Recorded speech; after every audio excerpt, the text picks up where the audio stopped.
Buenos días, buenas tardes, buenas noches, espero que estén de lo mejor. Vamos a seguir compartiendo un poquito más de sabiduría de todos los ámbitos del cielo, en secretos y manantial del cielo, para cada uno de vosotros. Espero que estén en amor y mucha paz y en armonía. Seguimos aprendiendo. Hay mucha sabiduría para cada uno de vosotros. Ahora comparto otra vez del libro de Ogmandino, La Universidad del Éxito, en la lección 9 y 10. ¿Cómo es posible que muchos individuos que solo poseen capacidades limitadas se las arreglen para atraer una gran admiración debido a sus extraordinarios resultados? Kenneth Hildebrand. Lección 9. ¿Cómo lograr lo máximo de sus capacidades? Hay un viejo axioma de las regiones ganaderas que dice: el éxito en la vida no se logra con una buena mano en el juego, sino cuando se sabe jugar bien una mala mano. Para usted lo más sencillo de hacer, siempre que fracasa, es menospreciarse, culpando a su falta de capacidad de todos sus infortunios. Y lo más fácil de olvidar, sobre todo cuando el destino se ha mostrado severo con usted, es que nació para tener éxito, no para fracasar. Desafortunadamente, en la actualidad hay un creciente número de individuos que se han convencido a sí mismos de que simplemente no poseen lo que se necesita para hacer algo provechoso con su vida, y están espiritualmente muertos, desfilando sin objeto a todo lo largo de su vida, sin ningún propósito, sin ningún significado. No pueden elevarse por encima del nivel de su propia visión. El hombre que guía una carretilla a lo largo del callejón, recogiendo botellas vacías y trozos de papel dispersos, seguirá entre los mangos de su desvencijada carrera mientras siga creyendo que no posee ningún talento para ninguna otra cosa. Kenneth Hildebrand poseía esa rara habilidad de lograr que incluso los vagos de los barrios bajos alzarán la mirada y aspirarán a una vida mejor. Miles de personas se congregaban en su iglesia para todas las creencias. La iglesia central de Chicago y sus mensajes desde el púlpito, así como por la radio y la televisión, fueron un faro de esperanza que todavía ilumina muchos corazones. De su libro Achieving Real Happiness, este compasivo observador de las flaquezas humanas le ofrece un sencillo plan que le permitirá aprovechar plenamente los talentos que ya posee. Escuche con todo cuidado. Un hombre le escribió en una ocasión a una persona por la cual sentía una gran admiración, felicitándolo por sus sorprendentes habilidades. La carta que recibió en respuesta a la suya contenía las siguientes frases: no, amigo mío, está muy equivocado en lo que respecta a mí. Simplemente soy un individuo ordinario, sin ninguna capacidad especial en ningún aspecto. En la mayoría de las cosas apenas estoy por encima del promedio. En algunas estoy más bien por debajo del promedio que por encima de él. Esto, ciertamente, es verdad en lo que se refiere a mi fuerza física. No puedo correr. Apenas soy un caminador común. Ciertamente no soy bueno nadador. Es probable que monte a caballo mejor de lo que puedo hacer cualquier otra cosa, pero no soy un consumado jinete.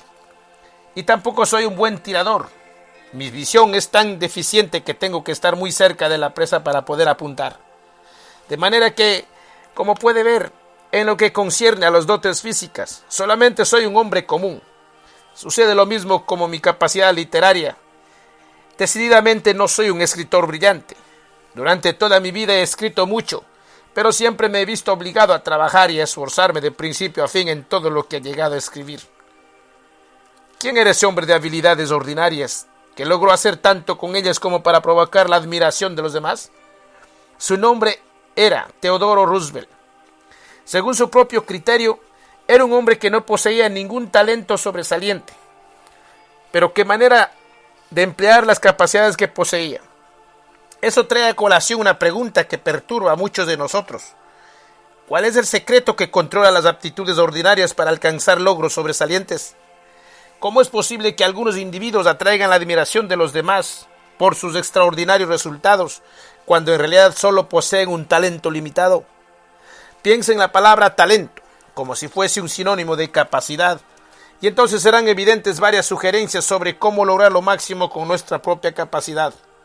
La primera de ellas es hacer un inventario de nuestras capacidades. ¿Cuáles son los talentos que poseemos? ¿Cuáles son nuestras ventajas, nuestros puntos fuertes? También debemos tomar en cuenta nuestras inclinaciones. Es muy posible que poseamos varios talentos y podríamos desarrollar cualquiera de ellos para convertirlos en algo útil y satisfactorio si nos propusiéramos. Nuestra inclinación nos ayuda a decidir cuál de nuestras ventajas debemos desarrollar. Una madre le preguntó a su pequeño hijo, Tommy, ¿preferirías ir de compras conmigo hoy por la tarde o preferirías ir a visitar a tu tía Mary?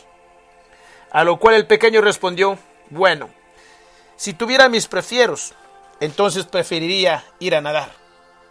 Si nosotros tuviésemos nuestros prefieros en cuanto a qué hacer con nuestras capacidades, ¿qué escogeríamos?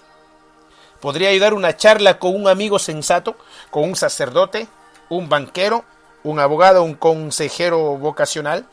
Quizás deberíamos hacer algunos exámenes de asesoramiento vocacional que revelarán nuestros potenciales.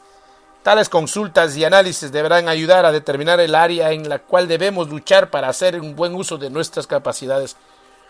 Al hacer un inventario de nuestras aptitudes, deberíamos preguntarnos si el área para la cual poseemos cierto talento es algo factible. Un hombre que en una ocasión formó parte de la expedición del almirante Richard E. Byrd, el Ártico, se enamoró del lejano norte. Todavía ahora sueña con sus experiencias durante esa expedición.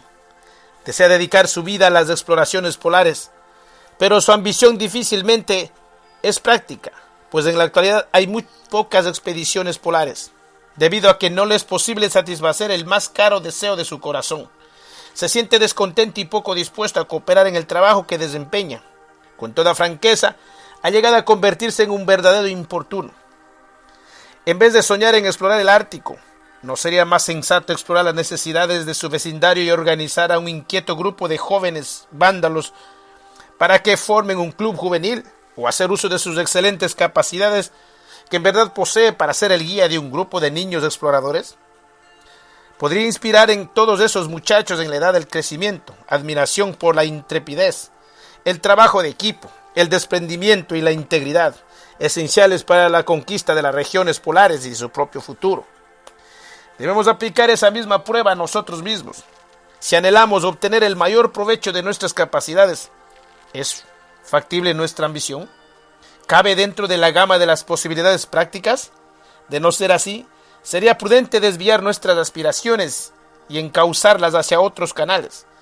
Deberíamos empezar analizando las oportunidades que se presentan ante nosotros, las situaciones que en primera vista nos parecen barricadas en el camino. Más adelante podrían revelarse como muros que sirven de guía. En un viaje en ferrocarril cuando me dirigía al oeste, me sentí atraído hacia un camarero de buena presencia y entablé conversación con él. Me preguntó qué oportunidades había de estudiar farmacología en Chicago. Estudió en la Universidad de Arizona, me comentó, pero no ofrece algunos de los cursos que necesito. ¿Cómo fue que se decidió a estudiar la carrera de farmacología?, le pregunté.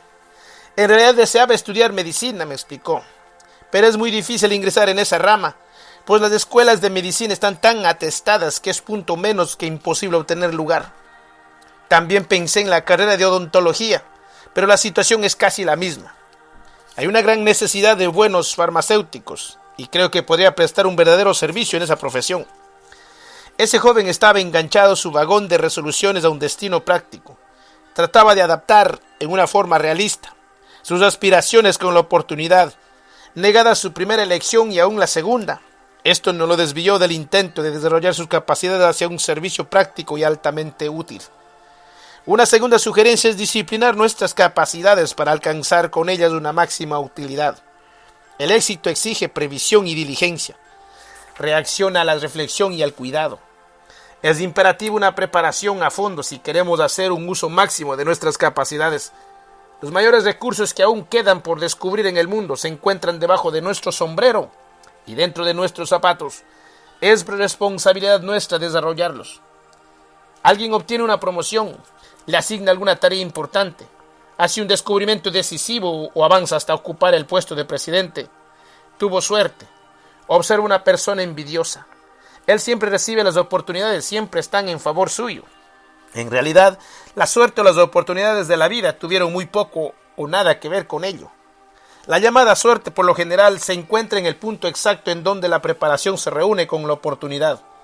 Durante cierto tiempo, un individuo puede prosperar gracias a sus influencias, pero en algún momento, alguien que también tiene influencias llegará a desplazarlos.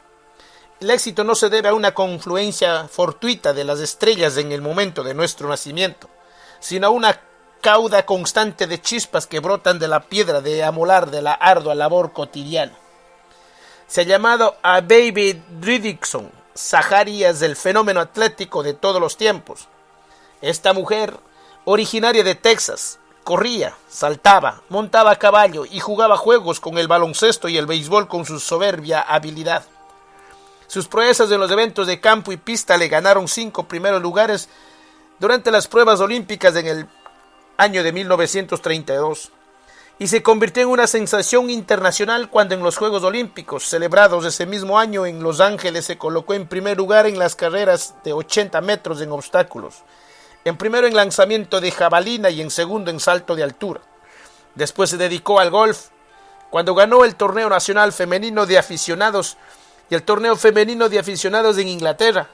Algunas personas dijeron, era inevitable, sencillamente es una atleta natural, es una campeona automática. Sin embargo, los hechos no hablan de una historia diferente acerca de la campeona automática. Cuando Babe se dedicó al golf, buscó un instructor excepcionalmente bueno para que le enseñara. Estudió el juego a fondo, analizó el swing en todos sus detalles y probó cada una de sus partes componentes hasta que estuvo segura de que lo había comprendido bien. Cuando se dirigía al campo de práctica, acostumbraba a entrenar tanto como 12 horas al día, lanzando hasta 1000 pelotas durante una tarde. Seguía practicando el swing una y otra vez, hasta que sentía las manos tan adoloridas que apenas podía sostener el palo de golf. Dejaba de practicar el tiempo suficiente para vendarse las manos antes de volver a tomar el palo de golf. Ese fue el método que empleó para perfeccionar su poderoso swing. ¿Acaso todo esto le da la impresión de que se trataba de una campeona automática? Se requiere preparación, entrenamiento y un trabajo arduo para convertirse en campeón en cualquier terreno del atletismo. Posteriormente, su valerosa lucha contra el cáncer, haciendo gala de las mismas cualidades elevadas de valor, perseverancia y fe, le ganó la admiración de toda una nación. La señorita Zacarías sostenía la teoría de que a fin de aprovechar al máximo las propias capacidades, debemos prepararnos diligentemente para hacer uso de ellas. Un sentido de propósito, perfectamente definido, también añade una poderosa motivación cuando queremos lograr lo máximo de nuestras capacidades. Es de dudar que la señorita Zacarías hubiese trabajado seriamente en el perfeccionamiento de su juego de golf sin experimentar el ardiente deseo de jugar en un torneo de campeonato. Y nosotros tampoco cultivaremos y desarrollaremos al máximo nuestras capacidades antes de que un propósito apremiante nos inspire para hacerlos. Todos sabemos que el propósito significa una gran diferencia, una clara perspectiva de lo que deseamos realizar y la determinación de llegar a nuestra meta. Refuerzan nuestras facultades para lograrlo. Puede significar la diferencia entre el éxito y el fracaso, entre la frustración y el placer de vivir, entre la felicidad y la infelicidad. Las vidas más intensas están motivadas por propósitos dinámicos. Las inferiores existen solo de acuerdo con sus deseos e inclinaciones. Los éxitos más resplandecientes no son sino reflejos de un fuego interno. La biografía de Madame Curie, escrita por su hija, nos describe su prolongada lucha para descubrir el radio. Una vez que ella y su esposo Pierre se convencieron de la existencia del radio, lucharon durante 4 largos años agotadores en la barraca en donde estaba instalado su laboratorio, años llenos de perplejidades y amargos desengaños en su esfuerzo por aislar a la radio. Con una tremenda paciencia trataron toneladas de residuos de pegblenda, kilo por kilo, seguros de que contenía radio. Pero experimento tras experimento fracasaba. En la versión fílmica, después de que fracasó el experimento número 48, su esposo se dio a la desesperación. No puedo hacerse. Se lamentó. Simplemente no es posible. Quizás se logre en 100 años más, pero jamás lo lograremos en toda nuestra vida. Madame Curie estaba hecha de un material más inflexible. Será una lástima si esto se lleva 100 años, respondió. pero no me atrevería a hacer menos que a seguir trabajando en ello, en tanto que me queda vida. Al enfrentarse a tal sentido de propósito, los misterios del radio finalmente se revelaron una noche que ella siempre recordaría como una noche de magia. Había pasado la primera parte de esa noche al lado de un hijo enfermo. Cuando por fin el pequeño concilió el sueño, se dirigió a su esposo. ¿Quieres que vayamos allá un momento? En su voz se adivinaba una nota de súplica, una nota superflua, ya que Pierre estaba tan ansioso como ella. Tomados del brazo, caminaron por las calles hasta llegar a la barranca. No enciendes las luces, le indicó a Pierre, mientras abría la puerta, y después añadió con una pequeña risa. ¿Recuerdas el día en que me comentaste? Me gustaría que el radio tuviese un bello color. Entraron a la habitación, en donde un indescriptible y bellísimo color azulado iluminaba la oscuridad. Faltos de palabras, se quedaron mirando la pálida, vacilante y misteriosa fuente de la radiación. El radio, su radio, la recompensa por su resolución y su paciente labor. Una multitud de personas que van a la deriva de una parte a otra, sin propósito alguno, se niegan a sí mismas tal realización de sus capacidades y la felicidad plena de satisfacción que la acompaña. No son seres malvados, simplemente son superficiales. No son despreciables ni perversos, simplemente están vacíos. Sacúdanlos y resonarán como calabacines. Carecen de alcance, profundidad y convicción. Sin un propósito, sus vidas, en última instancia, vagan hacia una marisma de descontento. A medida que dominemos nuestras capacidades, encauzándolas hacia un propósito constante y emprendamos el prolongado esfuerzo hacia su logro, nos veremos recompensados con magníficas compensaciones. El sentido de un propósito significa la vida y por consiguiente concentra nuestras capacidades, y la concentración añade más fortaleza. En una ocasión, el rey Eduardo VII de Inglaterra le preguntó al general William Booth, fundador del Ejército de Salvación, cómo era posible que se entregara con una absoluta devoción a una tarea tan pesada y a menudo ingrata. La respuesta del general Booth es lo más reveladora. La pasión de ciertos hombres es el oro. La pasión de ciertos hombres es la fama. Mi pasión son las almas. La concentración de su voluntad hacia el servicio de la humanidad acongojada le concedió mayor fortaleza a sus capacidades. Jane Addams, fundadora de la Casa Hull en Chicago y benefactora mundial, descubrió el propósito de su vida a una muy temprana edad. Cuando apenas tenía 6 años, vislumbró la indigencia y la suciedad en las callejuelas de Freeport, Illinois. El espectáculo le impresionó tan profundamente que insistió en que cuando creciera tendría una casa grande, igual a la casa en donde ella vivía, solo que se alzaría entre las casuchas como las que acababa de ver. Ese sentimiento de compasión jamás lo abandonó. Se convirtió en el punto focal de sus capacidades y la Casa Hull se convirtió en la gran casa hospitalaria que se erguía en medio de las casuchas, realizando así el sueño de su infancia. Pero, ¿habría Jane Addams llegado jamás a ser Jane Addams sin su sentido de propósito? ¿O habría la Casa Hull jamás llegado a existir? Sin un sentido de propósito conveniente, ¿podremos nosotros alcanzar los niveles de logro que están a nuestras manos alcanzar? Sostenidos por un propósito de esta naturaleza, ¿podría cualquier trabajo arduo bloquearnos o disuadirnos? Consulte algún capítulo difícil de su experiencia personal en busca de la respuesta. Quizá el de su lucha para obtener determinado nivel de educación. Se vio obligado a abrirse camino al no contar con medios financieros, y la marcha fue ardua. Recibió muy poca ayuda, excepto las de las 2 manos, y su voluntad de alcanzar el éxito.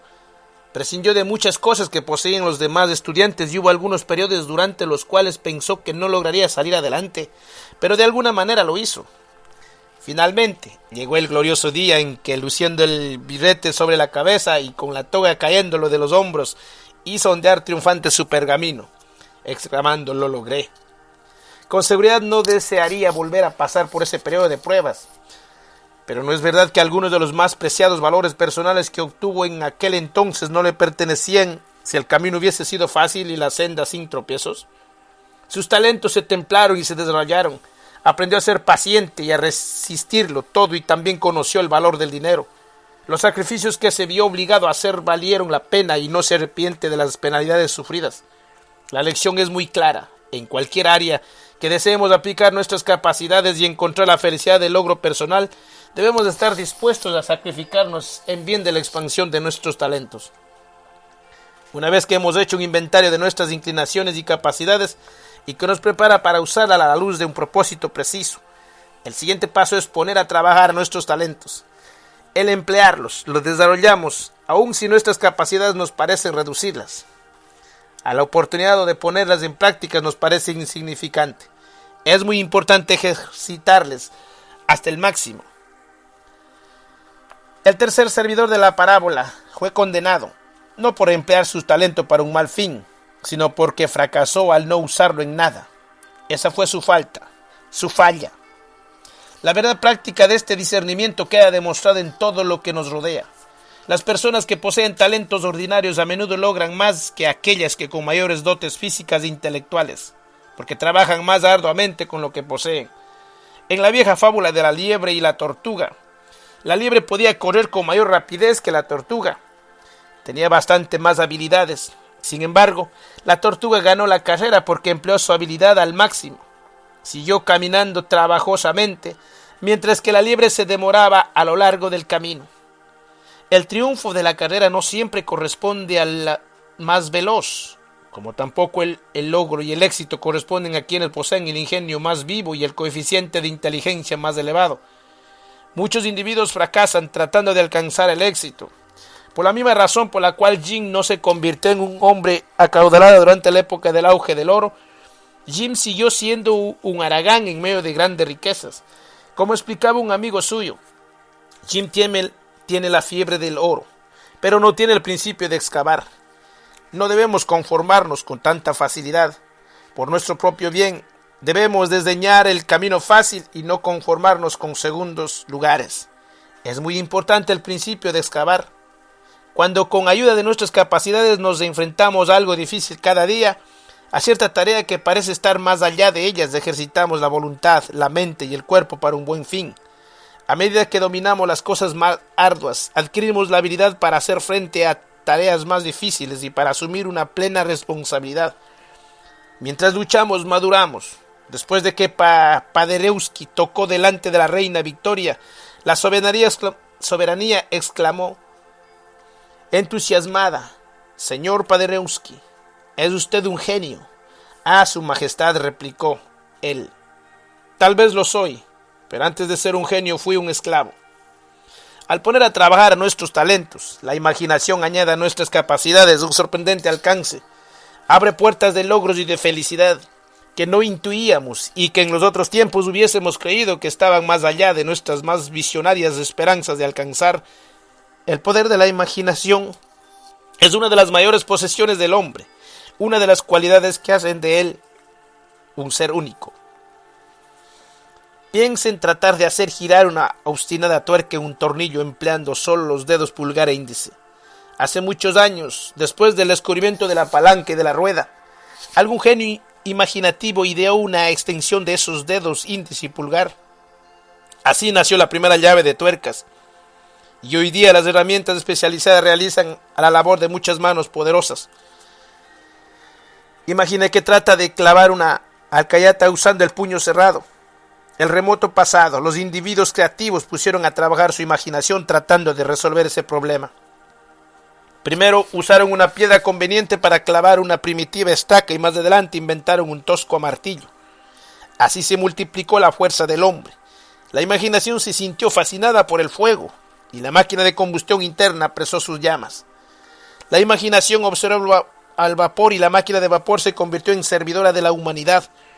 La imaginación contempló unos dedos mecánicos separando las semillas de la vaina del algodón. Soñó en una escritura no manual que podía multiplicarse.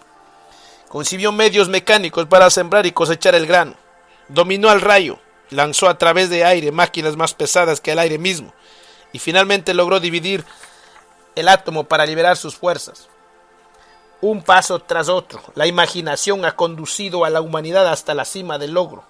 Ha producido cada uno de los artículos que usamos, ha realizado todos los descubrimientos en bien de nuestra salud y seguridad, ha construido todas las iglesias, instituciones y ha patrocinado las múltiples complejidades de la civilización moderna. es el ingrediente más inapreciable de los adelantados morales, sociológicos y científicos, de una época mejor y de una vida personal más feliz. La imaginación es creativa y la industria está plenamente consciente de ello. La Aluminium Company of America acuñó una nueva palabra, imaginería. La compañía explica que en la imaginería se deja que la imaginación se remonte y después, gracias a la ingeniería, se encausa hacia la tierra. Sería sensato aplicar el mismo principio al uso de nuestras capacidades, como dijo Marco Aurelio. Como sean tus pensamientos, así será tu mente, ya que el alma toma su colorido del pensamiento. Cuando fallamos en hacer uso de la imaginación, nuestras vidas se convierten en una rutina, la cual nos conduce por la senda de la complacencia, y la complacencia es mortal para la expansión creativa de nuestras habilidades. La imaginación contempla cada situación con una mirada fresca, descubriendo posibilidades hasta ahora inadvertidas. Por ejemplo, una niñita francesa, hija de un parisiense pobre, oraba pidiendo dinero para contratar los servicios de un modelo que posara para ella. Había nacido prácticamente con el pincel en la mano y para ella la pintura era una pasión devoradora. Pero en el patio de su casa no caía un solo franco en respuesta a sus plegarias. Entonces un día, mientras caminaba por el mercado, recurrió a su imaginación en busca de una solución a su problema. Y allí estaba, parada, robusto y quieto delante de sus ojos en espera de que lo pintara. Había encontrado su modelo, el caballo de un agricultor. Estaba seguro de que el animal no le importaría posar para ella y, por supuesto, a ella no le importaba pintarlo. En una ráfaga de excitación, corrió en busca del caballete y los pinceles. Hoy día, en el Museo de Arte Metropolitano de la ciudad de Nueva York, podemos admirar un famoso cuadro titulado La Feria de Caballos, pintado por Rosa Bonheur, que alcanzó la fama por su magistral arte de pintar caballos. La imaginación es algo muy importante, también lo es el entusiasmo. En la parábola, el hombre que escondió su talento sepultándolo en la tierra, carecía de ambas cosas. Incluso un estudio superficial de las personalidades que han alcanzado el éxito revela que todas, sin excepción, están imbuidas de entusiasmo por su trabajo y llenas de vida con ideas para el futuro. Están emocionadas por lo que hacen y comunican su emoción a los demás. Sus habilidades adquieren un poderoso impulso del cual carecían sin el entusiasmo. En una ocasión, un arquitecto construyó un modelo de una bellísima iglesia diseñada por él mismo. El modelo era algo exquisito por su simetría, líneas y detalles, pero le faltaba algo. Carecía de vida y era frío. Entonces colocó una luz en el interior y de pronto desapareció esa inercia.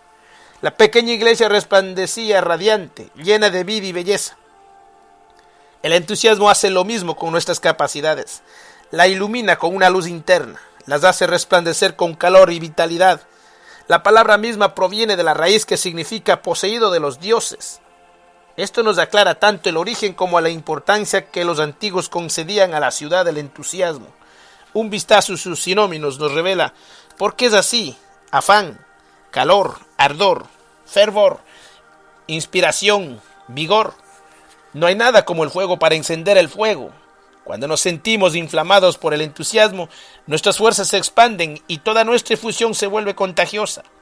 Pero el entusiasmo, la imaginación e incluso el propósito no pueden alcanzar objetivos satisfactorios a menos de que vayan amados a un esfuerzo persistente y firme. De manera que de todo esto se deduce que debemos perseverar en lo uso de nuestros talentos. Un hombre acertó a escuchar a un anciano irlandés que le daba algunos consejos a un joven a punto de abordar un barco para ir en busca de fortuna. Ahora bien, Michael, hijo mío, manifestó el anciano, no olvides nunca los 3 huesos, y así lograrás salir adelante. La curiosidad del espectador lo impulsó a preguntarle al anciano irlandés qué había querido decir con eso de los 3 huesos. Por supuesto, se lo diré, replicó el anciano hijo de Erin, con un destello de luz en los ojos. ¿No cree que podría tratarse del hueso del deseo? ¿El hueso de la mandíbula y el hueso de la columna vertebral? Ese es el hueso del deseo, el que nos hace perseguir las cosas. El hueso de la mandíbula ayuda a hacer las preguntas necesarias para encontrarlas. Y el hueso de la columna vertebral es el que nos obliga a seguir adelante hasta obtenerlas.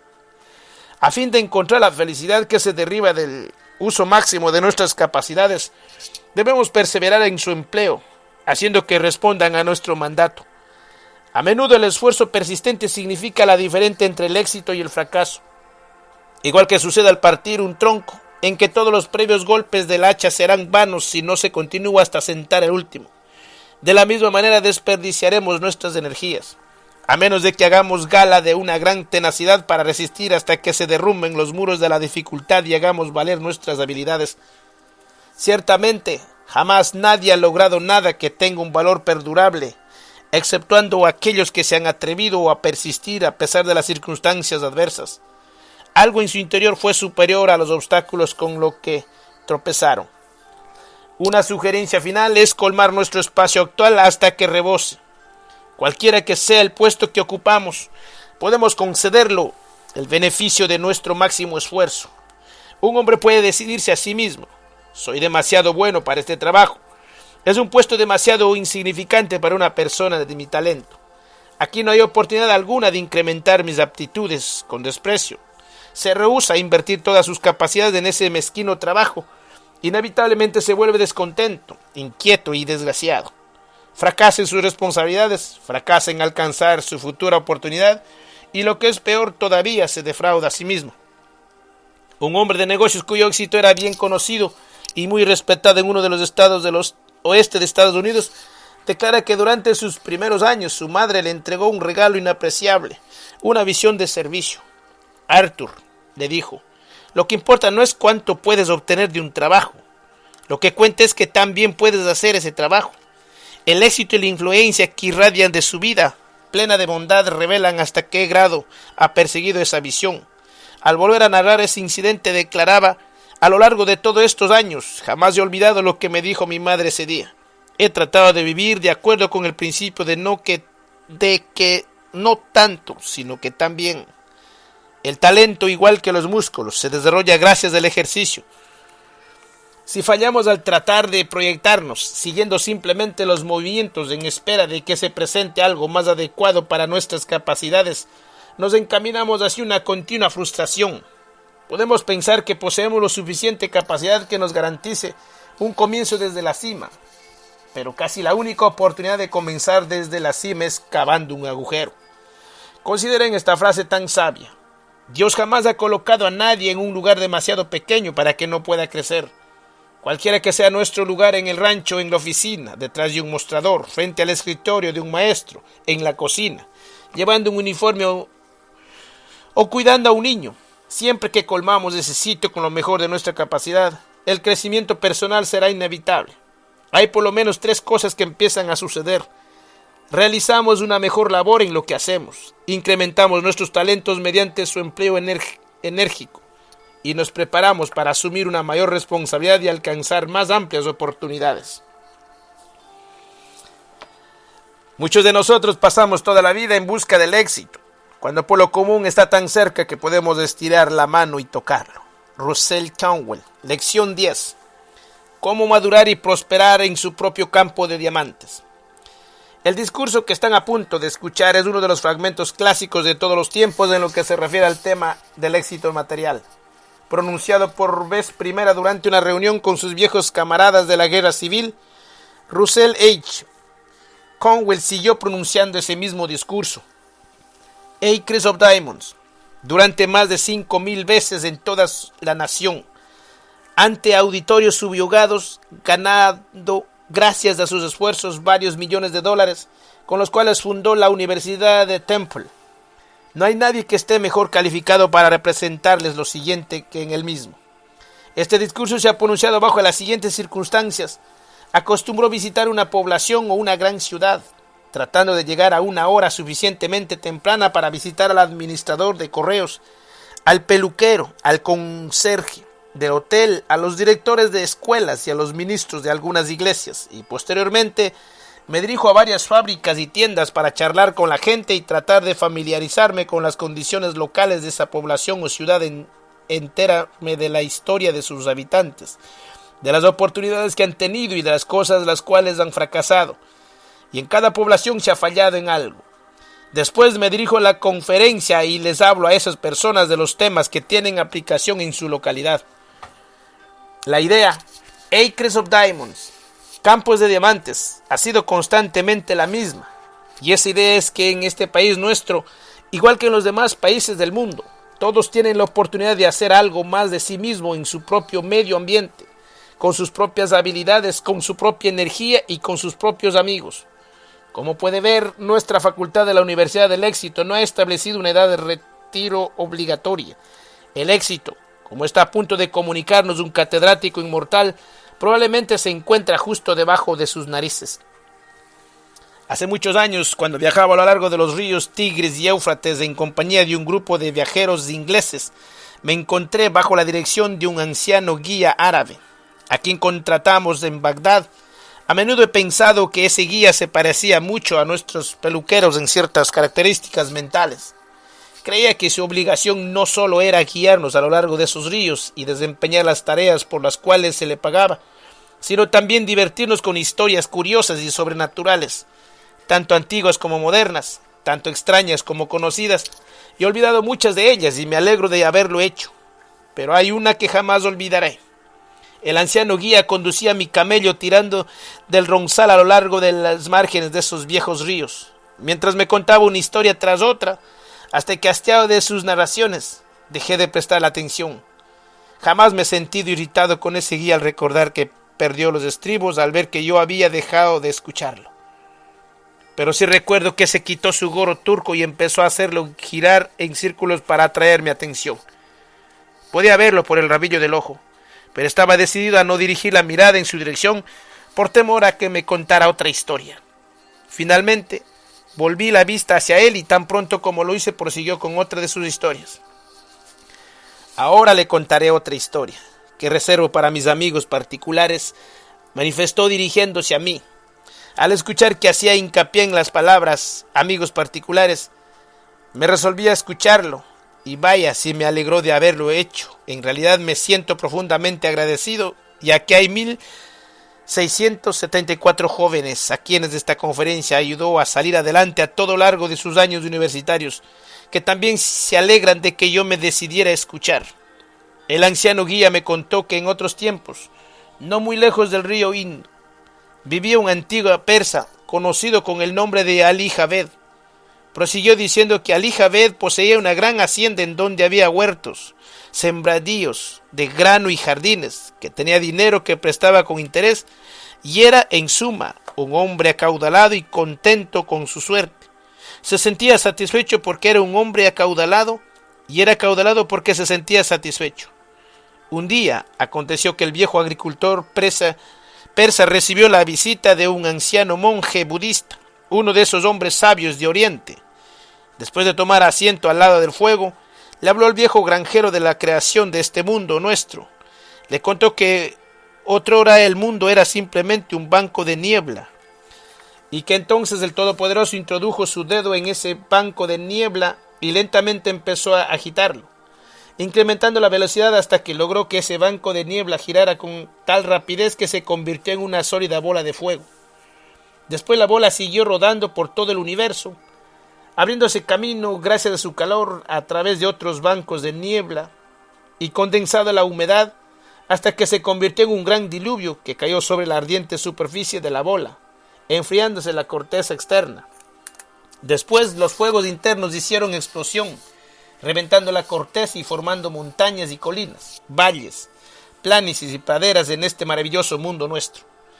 Si esa masa interna fundida estallaba hacia el exterior y enfriaba rápidamente, se convertía en granito. Si se enfriaba con menor rapidez, se convertiría en cobre. Si era menor, en plata. Si era aún menor, en oro. Y después del oro, se formaban los diamantes. Y según declaró el anciano monje, un diamante es una gota congelada de luz solar. Ahora bien, desde el punto de vista científico, esto es literalmente cierto. Un diamante es en realidad un depósito de carbón procedente del sol. El anciano sacerdote le comentó a Ali Javed que si poseías un diamante del tamaño de su pulgar, podría adquirir el distrito entero, y que si fuese dueño de una mina de diamantes podría instalar a todos sus hijos en sendos tronos, mediante la influencia de su inmensa riqueza. Ali Javed prestó oídos atentos a la historia de los diamantes, enterándose bien de su valor, y esa noche se retiró a su lecho sintiéndose un hombre pobre. No había perdido ninguno de sus riquezas, pero era pobre porque se sentía descontento, y se sentía descontento porque temía que era pobre. Dijo a sí mismo: quiero una mina de diamantes, y permaneció despierto toda la noche. A primera hora de la mañana buscó al monje. Por experiencia propia, sé que un monje se muestra bastante malhumorado cuando se le despierte muy temprano por la mañana, y cuando sacudió al anciano sacerdote sacándole de sus sueños, Ali Javed lo interrogó: ¿me quiere decir en dónde puedo encontrar diamantes? ¿Diamantes? ¿Para qué quieres diamantes? Pues porque deseo ser inmensamente rico. Bueno, entonces, ve a buscarlos. Eso es todo lo que tienes que hacer. Ve a buscarlos y luego serás su dueño. Pero no sé a dónde ir. Bien, si encuentras un río que se desliza a través de las arenas blancas, entre elevadas montañas, en esas blancas arenas siempre encontrarás diamantes. No creo que exista un río así. Oh, sí. Hay muchos de ellos. Todo lo que tienes que hacer es ir en su busca y entonces tendrás tus diamantes. Iré a buscarlo, respondió Ali Javed. Así que vendió su granja, reunió todo su dinero y, dejando a su familia al cuidado de un vecino, se alejó en busca de los diamantes. Empezó su búsqueda, según creo, en una forma adecuada, en las montañas de la Luna.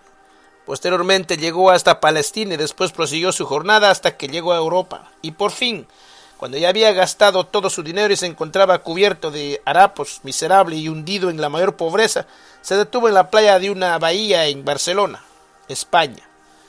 Cuando una gran marejada llegó arrollándolo todo entre las columnas de Hércules, y el pobre hombre, afligido, doliente y casi moribundo, no pudo resistir la atroz tentación de lanzarse hacia esa gran ola que varía la playa, hundiéndose bajo su espumosa cresta para jamás levantarse de nuevo en esta vida.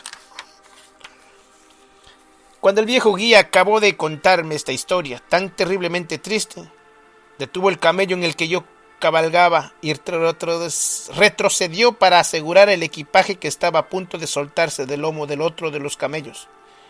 Y mientras estuve ausente, tuve la oportunidad de meditar en su historia. Recuerdo que pensé para mis adentros: ¿por qué me comentó que reserva esta historia para sus amigos particulares? Parecía no tener principio, ni parte media, ni final, y tampoco significado alguno. Era la primera historia que yo jamás había escuchado en toda mi vida, y sería la primera que jamás leería, en la cual el héroe muere en el primer capítulo. Solamente había escuchado el primer capítulo de esa historia, y el héroe ya estaba muerto. Cuando el guía regresó a mi lado y volvió a tomar en sus manos el ronzal de mi camello, continuó de inmediato con la narración, adentrándose en el segundo capítulo como si no hubiese hecho ninguna pausa. El hombre que le compró sus tierras a Ali Javed condujo un día a su camello hacia el jardín para darle de beber, y mientras el camello metía la nariz en las aguas poco profundas del riachuelo, el sucesor de Ali Javed vio un curioso destello de luz entre las blancas arenas del arroyo. Sacó una piedra de color negro que tenía un ojo de luz que reflejaba todos los matices del arco iris. Llevó el cigarro hasta su casa y lo depositó sobre la repisa de la chimenea que cubría el fuego, y se olvidó de él. Pocos días después, el mismo anciano monje llegó a visitar al sucesor de Ali Javed, y en el momento mismo en que abrió la puerta del salón, contempló ese destello de luz sobre la repisa de la chimenea y corrió hacia ella, gritando: «¡Aquí hay un diamante!». ¿Acaso ya regresó Ali Javed? Oh no, Ali Javed aún no ha vuelto. Y eso no es un diamante, no es otra cosa que una piedra que encontré justamente aquí, en nuestro propio jardín. Pero respondió el sacerdote: yo te digo que sé reconocer un diamante cuando veo uno. Estoy positivamente seguro de que se trata de un diamante. Entonces juntos salieron apresurados al viejo jardín, removiendo con los dedos las blancas arenas He aquí que encontraron otras gemas más grandes y valiosas que la primera. Y así prosiguió el guía dirigiéndose a mí y amigos míos, es históricamente cierto. Se descubrió la mina de diamantes de Golconda, la mina más magnífica en toda la historia de la humanidad, que sobrepasa incluso la misma mina del Kimberley. De esa mina salieron los diamantes más grandes sobre la tierra, el Kohinoor y el Orlov, de las joyas de las coronas de Inglaterra y Rusia. Cuando el viejo guía árabe terminó de narrarme el segundo capítulo de su historia, volvió a quitarse el gorro turco, haciéndolo girar en el aire una vez más para atraer mi atención sobre la moraleja. Esos guías árabes siempre cuentan historias que tienen una moraleja, aun cuando no siempre son muy morales. Mientras hacía girar el sombrero me comentó: si Ali Javed hubiese permanecido en su hogar, excavando en su propio sótano, o debajo de sus propios campos de trigo, o en su propio jardín, en vez de la miseria, la inanición y la muerte, por suicidio en tierras extrañas, hubiese tenido su campo de diamantes, ya que posteriormente cada hectárea de esa vieja granja, si cada palada de tierra, puso al descubierto gemas que a partir de entonces han decorado las coronas de los monarcas.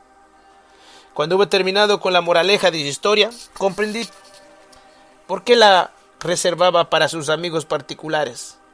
Pero no le dije que la había entendido. Era la forma de ese humilde y anciano árabe de andar con rodeos igual que un abogado, para expresar indirectamente lo que no se atrevía a manifestar en una forma directa, que según su opinión muy personal, estaba seguro de que cierto hombre joven que por entonces viajaba recorriendo el río Tigris estaría mucho mejor en su hogar en Estados Unidos. No le respondí que comprendía lo que trataba de decirme, sino que le comenté que su historia me recordaba otra y rápidamente empecé a narrársela. Y creo que ahora se las contaré a ustedes. Le hablé de un hombre allá en California, en el año 1847, que era propietario de un rancho. Se enteró de que había descubierto oro en el sur de California, de manera que, poseído de una gran pasión por ese metal precioso, le vendió su rancho al coronel Sutter y partió para nunca volver. El coronel Sutter instaló un molino sobre un riachuelo que corría atravesando el rancho, y un buen día su pequeña hija llevó a casa un poco de arena húmeda que había sacado del río. Tamizándola a través de los dedos delante del fuego, y en esa arena que caía, un visitante vio las primeras pepitas relucientes de verdadero oro que se había descubierto en California. El hombre que anteriormente era dueño de ese rancho quería oro y pudo obtenerlo con el solo hecho de tomarlo, pues lo tenía a su alcance y era su dueño. En efecto, desde aquel entonces se ha obtenido $38 millones en oro, de unas cuantas hectáreas de superficie. Hace alrededor de 8 años, dicté esta misma conferencia en una ciudad que se levanta actualmente sobre ese rancho, y me informaron que durante años y años el dueño de una tercera parte de esas tierras ha estado obteniendo $120 en oro cada 15 minutos, dormido o despierto, libres de impuestos. Ustedes y yo ciertamente disfrutaríamos con un ingreso como ese, sobre todo si no tuviésemos que pagar impuestos. Pero aquí en nuestro propio estado de Pensilvania tenemos un mejor ejemplo que el anterior, algo que en realidad sucedió. Si hay algo que disfruto más que nada cuando me encuentro en el estrado, es tener delante de mi vista uno de esos auditorios de alemanes que habitan el estado de Pensilvania y hablarles de ello. Y esta noche tengo la oportunidad de disfrutar de esa situación. Había un hombre que vivía en Pensilvania y que no era muy diferente de los demás habitantes que ustedes conocen en este estado. Era propietario de un rancho, e hizo con ese rancho justamente lo que yo haría de tener un rancho en el estado de Pensilvania. Lo vendió, pero antes de venderlo, decidió pedirle a un primo suyo que le diera un empleo recogiendo querosén, ya que ese primo tenía un negocio de esa naturaleza en Canadá, en donde por vez primera se descubrió petróleo en ese continente. En esa época remota lo extraían de las corrientes. Así que nuestro agricultor de Pensilvania le escribió a su primo solicitando un empleo. Como pueden ver, amigos míos, ese agricultor no era tan tonto. No lo era. No abandonaría su rancho antes de contar con algo a que dedicarse. De todos los simplones sobre cuya cabeza brillan las estrellas, no conozca ningún peor que el hombre que abandona un trabajo antes de encontrar otro. Esto se refiere en especial a mi profesión, pero no al hombre que quiere obtener el divorcio. Cuando él le escribió al primo pidiéndole trabajo, Este le respondió: no puedo contratarte, porque no sabes nada del negocio del petróleo. Pues bien, entonces el ranchero pensó para sí mismo: aprenderé. Y con un celo digno de encomio, característico de los alumnos de la Universidad del Temple, se dedicó al estudio de ese tema. Inició sus estudios desde muy atrás en la historia, desde el segundo día de la creación, cuando este mundo estaba cubierto por una densa y profunda capa de rica vegetación que desde entonces se ha convertido en los primitivos lechos de carbón. Estudió el tema hasta que averiguó que en la realidad los descubrimientos de esos ricos estratos de carbón proporcionaban el querosén que valía la pena bombear, y más adelante descubrió cómo brotaba con los manantiales vivientes. Estudió hasta conocerlo a fondo, hasta saber cuál era su aspecto, a qué olía, a qué sabía y a la forma de refinarlo. Entonces le escribió de nuevo a su primo, declarando: ahora sí conozco el negocio de petróleo. A lo cual primo respondió: de acuerdo, ven. Así que vendió su rancho en $833, de acuerdo con los registros del condado, una cifra cerrada, nada de centavos. Apenas acababa de abandonar el lugar, cuando el hombre que compró el terreno se dedicó a instalar el abrevadero para el ganado. Descubrió que el anterior propietario años atrás había instalado una tarima que cruzaba el riachuelo en la parte posterior del establo, de canto sobre la superficie del agua y solo unos cuantos centímetros de profundidad. El propósito de esta tarima, dispuesta en ángulo agudo a través del riachuelo, era arrojar hacia la otra orilla una escoria de desagradable aspecto, en la que el ganado se negaba a meter las narices. Con esa tarima que arrojaba toda la escoria hacia la otra margen, el ganado ya podía beber río abajo, y fue así como el hombre que partió al Canadá durante 23 años estuvo represando el mismo un torrente de querosén, que 10 años después los geólogos del estado de Pensilvania informaron que aún en aquel entonces tenía un valor de $100 millones para nuestro estado, y hace 4 años nuestro geólogo declaró que ese descubrimiento significaba para el estado un valor de $1,000 millones. El hombre que era dueño de ese territorio, sobre el cual se yergue en la actualidad la ciudad de Titusville y en donde se encuentran todos esos valles de Pleasantville, estudió el tema a partir del segundo día de la creación hasta la época actual, y lo hizo a conciencia. Estudió hasta conocerlos a fondo, y sin embargo se dice que vendió toda su propiedad en $833, y yo digo, no tenía sentido. Y esa noche que me encuentro aquí, recorro con la mirada a mi auditorio de nuevo, veo lo que constantemente he visto a todo largo de estos 50 años, a hombres que cometen precisamente ese mismo error.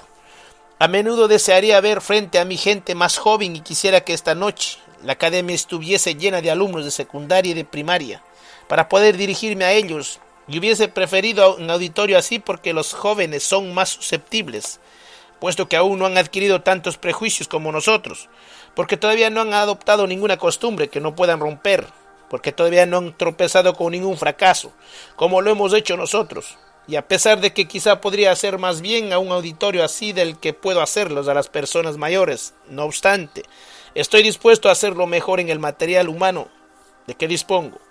Quiero decirle que poseen campos de diamantes en Filadelfia, justamente en donde viven ahora. O me dirán: por lo visto no sabe gran cosa de nuestra ciudad si cree que aquí hay campos de diamantes. Me interesó grandemente en el relato que se publicó en los periódicos acerca del joven que encontró un diamante en Carolina del Norte. Se trataba de uno de los diamantes más puros que jamás se haya encontrado y tuvo varios predecesores cerca de la misma localidad. Fui a visitar a un distinguido profesor de mineralogía para preguntarle de dónde pensaba que procedían esos diamantes. El profesor se procuró un mapa de las formaciones geológicas de nuestros continentes y los localizó, manifestando que atravesaron ya sea de los estratos carboníferos subyacentes adaptados para tal producción en dirección oeste, cruzando Ohio y el Mississippi, o más bien probablemente viajaban en direcciones atravesando Virginia y después ascendiendo a lo largo de la costa del Océano Atlántico. Es un hecho que los diamantes se encontraban allí, puesto que los descubrieron y los vendieron, y que fueron arrastrados hasta ese lugar desde alguna ubicación más al norte durante el periodo. Ahora bien, ¿quién puede asegurar que alguien que decida perforar en Filadelfia no puede encontrar todavía algún rastro de una mina de diamantes en ese lugar? Ah, amigos míos, No pueden asegurar que no se encuentra sobre una de las minas de diamantes más grandes de todo el mundo, ya que un diamante como el de aquel joven solo se encuentra en las minas fructíferas que hay sobre la faz de la tierra. Pero todo esto simplemente sirve para ilustrar mi manera de pensar, que quiero enfatizar diciendo que si literalmente no son poseedores de una verdadera mina de diamantes, si tienen todo lo bueno que esas minas podrían ofrecerlas, porque de todas maneras, ahora que la reina de Inglaterra ha hecho el mayor cumplido que jamás se haya conferido a la mujer norteamericana por su Octavio debido a que hizo acto de presencia en la última recepción celebrada en la corte inglesa sin llevar joya alguna, en la actualidad casi se ha prescindido del uso de los diamantes. Todo lo que desearían ustedes tener serían unos cuantos que podrían lucir si quieren ser modestos, y venderían el resto por dinero. Ahora, repito que la oportunidad de enriquecerse, de llegar hasta la opulencia, está aquí en Filadelfia. Ahora al alcance de casi cualquier hombre o mujer que me escucha hablar esta noche. Y con ello quiero decir simplemente lo que acaban de escuchar. No he llegado hasta la tribuna y abajo estas circunstancias solo para recitarles algo. He venido a hablarles de lo que ante Dios creo que es la verdad. Y si mis años de vida han tenido algún valor para mí en la adquisición del sentido común, sentados aquí, para quienes tal vez fue difícil comprar el boleto para asistir a esta conferencia o reunión de esta noche, tienen a su alcance un campo de diamantes, la oportunidad de volverse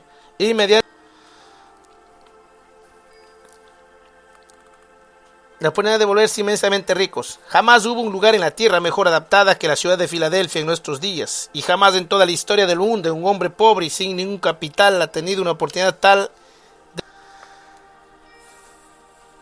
rápida y honestamente como la que ahora ofrezca nuestra ciudad. Les digo que es la verdad y quiero que la acepten como tal, pues si piensan que solo he venido a darles una recitación, más me valdría no estar aquí. Pero dirán ustedes, no es posible hacer algo así, no se puede empezar sin un capital. Jóvenes, permítanme un momento para aclarar esto. Debo hacerlo, estoy obligando a hacerlo para todos los jóvenes de ambos sexos, porque muy pronto todos iniciaremos un negocio en el mismo plan. Jóvenes, recuerden que si saben qué es lo que la gente necesita, poseen un mayor conocimiento de lo que significa la fortuna. Había un hombre pobre, sin trabajo, que vivía en Hingham, Massachusetts. Acostumbraba a holgazanear por toda la casa, hasta que un día su esposa le indicó que debía salir a trabajar, y puesto que vivía en Massachusetts, el hombre obedeció a su esposa. Salió de la casa y se dirigió a la bahía y se sentó en la playa. Y sacando su cortaplumas, empezó a tallar un trozo de madera húmeda hasta convertirlo en una cadena de madera. Esa misma noche sus hijos empezaron a pelear por la cadena y talló una segunda para mantener la paz en el hogar. Cuando tallaba la segunda llegó un vecino y le comentó: ¿por qué no te dedicas a tallar juguetes para venderlas? Si lo haces, podrías ganar dinero. Oh, respondió, no sabría qué juguetear hacer. ¿Por qué no le preguntas a tus hijos, aquí en tu propia casa, qué juguetes deberías hacer? ¿Qué caso tiene intentarlo? Respondió el carpintero. Mis hijos son diferentes a los hijos de los demás. Cuando yo enseñaba en la escuela, conocí a muchas personas como ese hombre, pero actuó siguiendo la sugerencia del vecino y la mañana siguiente. ¿Qué juguete quieres que te haga? La niña empezó a decirle que le agradaría una cama para la muñeca, un lavamanos, un cochecito de muñecas, una sombrilla, y siguió con toda una lista de cosas que le llevaría toda una vida si quería dársela. De manera que, consultado a sus propios hijos en su propio hogar, tomó los trozos de leña de la chimenea, pues no tenían dinero para comprar madera, y empezó a tallar esos resistentes juguetes Hingham, que no llevan pintura alguna y que durante tantos años fueron famosos en todo el mundo. Ese hombre empezó a fabricar esos juguetes para sus propios hijos y después hizo copias que vendía por conducto de la zapatería de al lado de su casa. Empezó a ganar un poco de dinero y después un poco más, y según declaró el señor Lawson en su revista Friends and Finance, ese hombre es el más acaudalado del viejo Massachusetts, y yo creo que es verdad. Y hoy día ese hombre posee $100 millones y solo llevó 34 años ganárselos, basándose en un único principio, de que lo que le agrada tener en la casa a los propios hijos, también desearán poseer los hijos de los demás. Es el principio de juzgar al corazón humano según el propio corazón, según el de la esposa o el de los hijos. Es el camino real para alcanzar el éxito en la manufactura. O me dirán ustedes, ¿Acaso no tenía ningún capital? Sí tenía un cortaplumas, pero no sé si lo había pagado. Así hablé ante auditorio en New Britain, Connecticut. Después de mi charla, una mujer que estaba sentada en la fila, al volver a la casa trató de desabrocharse el cuello de vestido, pero el botón se atoró en el ojal. Entonces lo arrojó a un lado diciendo: conseguiré algo mejor que un botón para poner en los cuellos. A lo cual respondió el esposo: después de lo que Conwell dijo esta noche, ¿has visto que se necesita algo de más fácil manejo para cerrar un cuello? He aquí una necesidad humana. He aquí una gran fortuna. Así que ahora idea un botón para cuellos y serás rica. Se burló de ella y por consiguiente se burló de mí, y esa es una de las cosas más tristes que a veces caen sobre mí, envolviéndome como una oscura nube a la medianoche. Y a pesar de que he trabajado arduamente durante más de medio siglo, no obstante, que poco he logrado con mis esfuerzos, a pesar de sus grandes y generosos cumplidos de esta noche, no creo que entre ustedes haya una persona en 10 que logre reunir $1.000.000 simplemente por el hecho de encontrarse aquí esta noche. Pero no es culpa mía, sino de ustedes. Y digo con sinceridad, ¿qué caso tienen mis charlas, si la gente jamás hace lo que le aconsejo? Cuando su esposo la ridiculizó, la mujer decidió que idearía un botón mejor para los cuellos, y cuando una persona se decide a algo, lo hará, y no anda por allí pregonándolo, simplemente lo hace. Fue esa mujer de Nueva Inglaterra la inventora del broche de presión que ahora ustedes encuentran en cualquier parte. Primero fue un botón con una tapa de resorte unida a la parte exterior. Cualquiera de ustedes que sea un impermeable moderno conoce el botón que simplemente se aprieta para cerrarlo y se jala para desabotonarlo. Ese es el botón al cual me refiero y que fue inventado por esa mujer. Más adelante inventó otros broches e hizo una mayor inversión. Después entró en una sociedad con grandes fábricas. En la actualidad esa mujer viaja al extranjero cada verano y lo hace en su yate privado y por supuesto invita a su esposo a que la acompañe. Si el esposo llegara a fallecer, ella tendría dinero suficiente para comprarse un duque o conde extranjero o cualquier otro título por el estilo, al precio que se coticen en el mercado. Ahora bien, ¿cuál es la lección que quiero darle en este incidente? Es la siguiente. Aun cuando no la conocía, en aquel entonces le dije a esa mujer lo que ahora les digo a ustedes: tienen la riqueza muy cerca de ustedes. Están mirando justamente por encima de ella. Y esa mujer tenía que mirar sobre ella porque se encontraba exactamente debajo de su barbilla. ¿Quiénes son los grandes inventores del mundo? Una vez más, se presenta delante de nuestra vida. El gran inventor es la persona sentada a su lado, o bien ustedes mismos son esa persona. O me dirán: jamás he inventado nada en toda mi vida. Tampoco lo habían hecho los grandes inventores, hasta que descubrieron un gran secreto. ¿Creen que se trata de un hombre con una cabeza gigantesca o de un hombre con un ingenio parecido a un rayo? No es ninguna de las dos cosas. El hombre realmente grande es sencillo, franco y común y corriente y pleno de sentido común. Ustedes ni siquiera soñarían en pensar que se trata de un gran inventor si no viesen algo que realmente han inventado. Los vecinos de ese hombre no lo consideran un ser grandioso. Jamás vemos nada grandioso por encima de la valla que divide nuestros hogares. Me dirán que entre sus vecinos no hay nadie grandioso, que la grandeza siempre se encuentran allá lejos en alguna otra parte. La grandeza es tan sencilla, tan simple, tan intensa, tan práctica, que los vecinos y amigos jamás la reconocen. La grandeza no consiste en ocupar un futuro cargo, sino que en realidad consiste en realizar grandes obras en pocos medios y en logro de vastos propósitos desde las jerarquías privadas de la vida. Para ser en algún mundo grandes, debemos serlo aquí y ahora, en Filadelfia. ¿Quién es capaz de darle a su ciudad mejores calles, mejores aceras, mejores escuelas y más universidades? Más felicidad, más civilización y un poco más de Dios. Será grande en cualquier parte.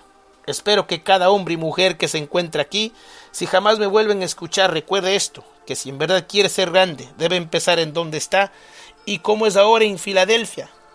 ¿Quién puede darle a esa ciudad cualquier clase de bendición? ¿Quién puede ser un buen ciudadano mientras vive aquí?